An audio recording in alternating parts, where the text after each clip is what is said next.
Hello, and welcome back to Ethics and Other Messy Things. I'm glad to be back here with you, and today's episode is the last one in the Claudine series.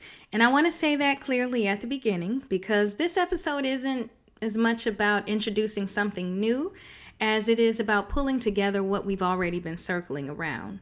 So over the last few episodes, Claudine helped us to talk about judgment, not in a dramatic way, but in the quiet, everyday way systems evaluate people, relationships, and lives.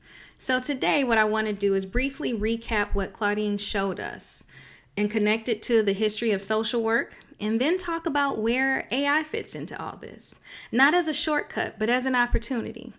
And I'll move slowly so the connections stay clear. So let's start with Claudine. What we've really been talking about this whole time isn't technology. It's what happens when people are placed under a system of judgment. In Claudine's story, the issue wasn't wrongdoing, it was scrutiny. Her relationships were evaluated, her choices were interpreted, her legitimacy was quietly questioned.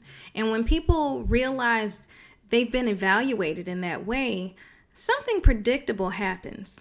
They start to hide. They edit their stories, they simplify their relationships, and learn what sounds safe instead of what's true.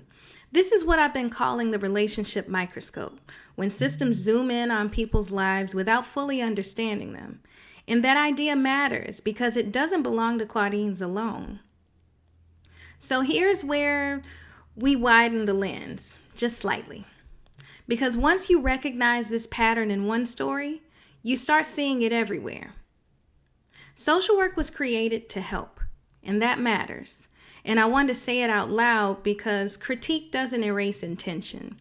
But social work was also built inside of governmental and organizational systems that rely on categorization, eligibility, assessment, and compliance. And those systems have always had to decide which relationships are acceptable, which family structures are legitimate, and which stories are credible.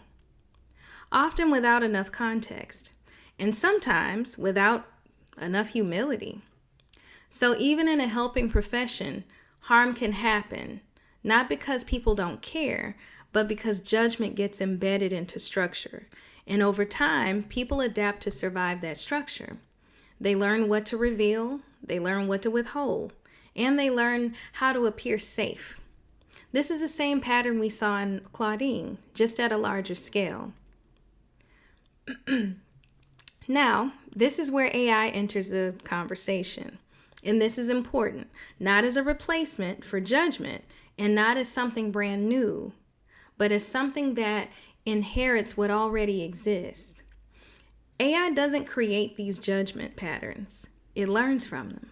The data it's trained on reflects historical decisions, institutional priorities, and long-standing assumptions about people, relationships, and worth.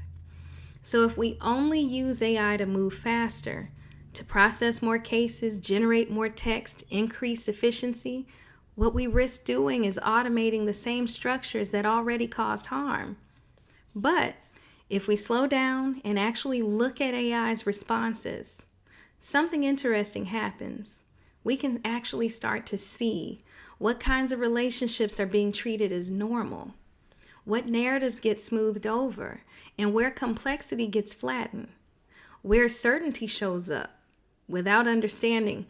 In other words, AI can show us the shape of the systems we built, not to shame it, but to understand it better. And this brings us right back to Claudine, because Claudine's story wasn't about a broken tool. It was about what happens when people feel unsafe being fully seen. Claudine showed us the cost of hiding, not just emotionally, but relationally and structurally. And if AI gives us anything valuable, it's this opportunity to recognize where judgment lives in our systems and to choose differently. The future of social work with AI is not about speed. It's about protection, and it's about preserving human judgment. It's about creating systems where people don't have to shrink themselves to be helped.